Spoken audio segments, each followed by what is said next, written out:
Media మిత్రులకు నమస్కారం. అలాగే గౌరవనీయులు పెద్దలు భారతీయ జనతా పార్టీ రాష్ట్ర అధ్యక్షులు రామచంద్రరావు గారిని కలిసి కృతజ్ఞతలు తెలియజేసేందుకు వచ్చినటువంటి విద్యార్థి సోదరులందరికీ కూడా ప్రత్యేకమైనటువంటి ధన్యవాదాలు. మీ అందరి వెంట మేము ఎప్పటికీ కూడా ఉంటామని తెలియజేస్తూ, ఇవాళ తెలంగాణ రాష్ట్రంలో గత 2.5 సంవత్సరాలుగా అధికారంలో ఉన్నటువంటి కాంగ్రెస్ పార్టీ ఈ తెలంగాణ రాష్ట్రంలో ఉన్నటువంటి 20 లక్షల మంది విద్యార్థులకు చెల్లించాల్సినటువంటి ఫీజు రియంబర్స్మెంట్ డబ్బులు చెల్లించకపోవడంతో భారతీయ జనతా పార్టీ రాష్ట్ర అధ్యక్షులు రామచంద్రరావు గారు దీక్ష చేస్తుంటే తెలంగాణ వ్యాప్తంగా కూడా ప్రతి ఒక్కరు కూడా వారికి మద్దతు తెలిపి ఇవాళ లక్షలాది మంది విద్యార్థులు తెలంగాణ రాష్ట్రం నుంచి వచ్చి వారి ఆరోగ్య పరిస్థితి పైన ఆరాధిస్తున్నారు.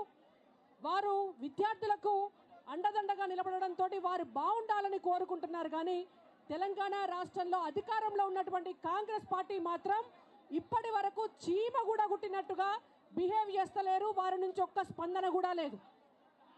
20 లక్షల మంది ఇంజనీరింగ్ విద్యార్థులు, ఐటీఐ విద్యార్థులు, పాలిటెక్నిక్ విద్యార్థులు, ఇవాళ అగ్రికల్చర్ బీఎస్సీ చేస్తున్నటువంటి విద్యార్థులు, మెడిసిన్ చేస్తున్నటువంటి విద్యార్థులు, బీడీఎస్ విద్యార్థులు, ప్రతి గ్రాడ్యుయేట్ విద్యార్థికి సంబంధించినటువంటి డబ్బులు కూడా బకాయి పడ్డది ఈ కాంగ్రెస్ ప్రభుత్వం. అలాగే ఇంటర్మీడియట్ విద్యార్థులకు 2000 రూపాయల స్కాలర్షిప్ కూడా ఈ ప్రభుత్వం ఇస్తలేదు.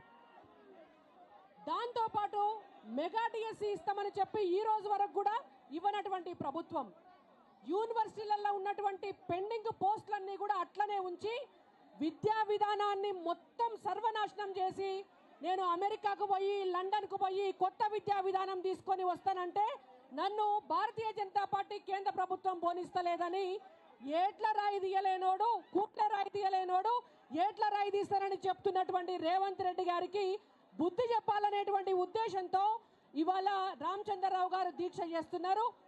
ఆ దీక్షకు సంబంధించి వారి హెల్త్ నిన్నటి నుంచి కూడా వారి ఆరోగ్య పరిస్థితి క్షణానికి కూడా దిగజారుతుంది. వారి వయసు రీత్యా కూడా ఇవాళ ఉన్నటువంటి ప్రభుత్వము కొద్దిగానన్నా జాగ్రత్త తీసుకొని వారిని జాగ్రత్తగా చూసుకోవాలి. ఒక హామీ ఇచ్చి ఇవాళ తెలంగాణ ఉన్నటువంటి విద్యార్థులందరికీ కూడా ఇవాళ వారి పట్ల జాగ్రత్తగా చూడాల్సినటువంటి ప్రభుత్వం స్పందిస్తలేదు. ఇది ఆరంభం మాత్రమే. భారతీయ జనతా పార్టీ తెలంగాణ విద్యార్థులు కలిసి చేస్తున్నటువంటి ఉద్యమానికి ఇది ఆరంభం మాత్రమే. రేపటి రోజున మరింత తీవ్రతరం భారతీయ జనతా పార్టీ మా ఉద్యమాన్ని పెంచుతుందని చెప్పి మేము తెలియజేస్తూ, వారి ఆరోగ్య పరిస్థితి పైన ఇప్పుడే డాక్టర్లు కూడా వచ్చి వారి ఆరోగ్య పరిస్థితిని పరీక్షించడం జరిగింది. డాక్టర్ రాజశేఖర్ రెడ్డి గారు, డాక్టర్ సమత గారు ఇప్పుడే వారి బీపీ లెవెల్స్ అలాగే షుగర్ లెవెల్స్ను కూడా పరీక్షించడం జరిగింది. ఇప్పుడు వారు మీకు మీడియా ముఖంగా వారి ఆరోగ్య పరిస్థితి తెలియజేస్తారు. ఈరోజు మన రాష్ట్ర అధ్యక్షులు రామచంద్రరావు గారి హెల్త్ గురించి మార్నింగ్ ఉదయం చెక్ చేయడం